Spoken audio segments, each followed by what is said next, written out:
At na totoo po yung tungkol po dun sa nag-viral po na video na isa pong lalaki na naka-Hilux na Toyotang puti. Opo, kapatid ko po yun, nag-viral siya. Galing, no? Matatandang nag-viral nitong nakaraan ang insidente kung saan sangkot ang isang Hilux driver na kinilalang si Carlos Subong at isang magkakariton.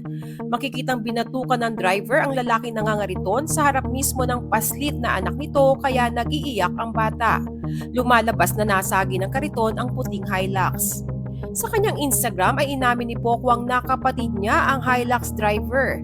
Humingi ng paumanhin si Pokwang sa nakaalitan ng kanyang kapatid at nangakong bibisitahin niya ang bata. Ayon naman sa LTO, suspendido ng 90 days ang lisensya ng driver na nanakit sa lalaking nagkakariton at posible pa itong ma-revoke.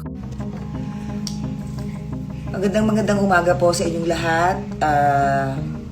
Isang magandang araw ng December 16, unang simbang gabi ng kapwa ko mga Katoliko. Ayan, magandang umaga po. May gusto lang po akong ipahiwatig or malaman yung lahat na totoo po yung tungkol po dun sa nag-viral po na video na isa pong lalaki na naka-Hilux na Toyotang puti. Opo, kapatid ko po yun, nag-viral siya. Galing, no? Ano po, galing. Paalala lang po na ang kasalanan po ni Pedro ay hindi po pwedeng maging kasalanan ni Juan.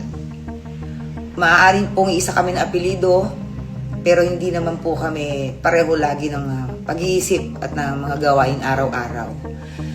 Ako po yung humihingi ng dispensa doon po sa kanyang nakaalitan at lalong-lalo na po doon sa anak na babae. Pasensya ka na, iha.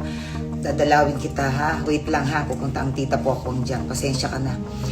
Hindi po ako natutuwa at hindi ko po dapat kampihan yung nangyari po dun sa kapatid ko. Hindi naman din po ako, kumbaga, siyempre nanay din naman po ako. Pero lagi po natin iisipin na lagi may other side of story. Pero sige po, sa amin na lang po iyon. And humihingi po ako ulit ng kapatawaran dun sa mag-ama. And paalala ko lang din po dun sa mga nag-post pa ng paulit-ulit ng mukha ng buong pamilya ko. May tinatawag po tayong cyberbullying and cyber libel. No po, may mga and gusto ko muna pasalamatan pala yung mayor namin, Mayor Junjun Inares. Maraming salamat po sa pag-ayos ng problema and pasensya na rin po kayo. Manghingi po din po ng paumanhin po sa aming mayor. Doon po sa mga ibang politiko na nakisakay po na hindi naman taga-Antipolo, nakakaloka. Na nag-post pa kayo, sir. Sino kayo? Alam ko taga-Bicol kayo eh. Ingat po kayo kasi mambabatas pa naman kayo. So alam po ninyo dapat po yung tinatawag dating cyberbullying, sir. Okay? Pinost po ninyo yung mukha ng buong pamilya ko.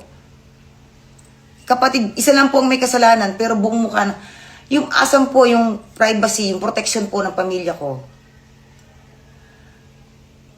Hindi po ako kumakampi sa kapatid ko, pero sana, nag-iingat po kayo sa mga post ninyo, sa mga comment ninyo. Again, dun po sa nakaalitan, pasensya na po kayo sa ginawa ng kapatid ko. Maraming salamat po.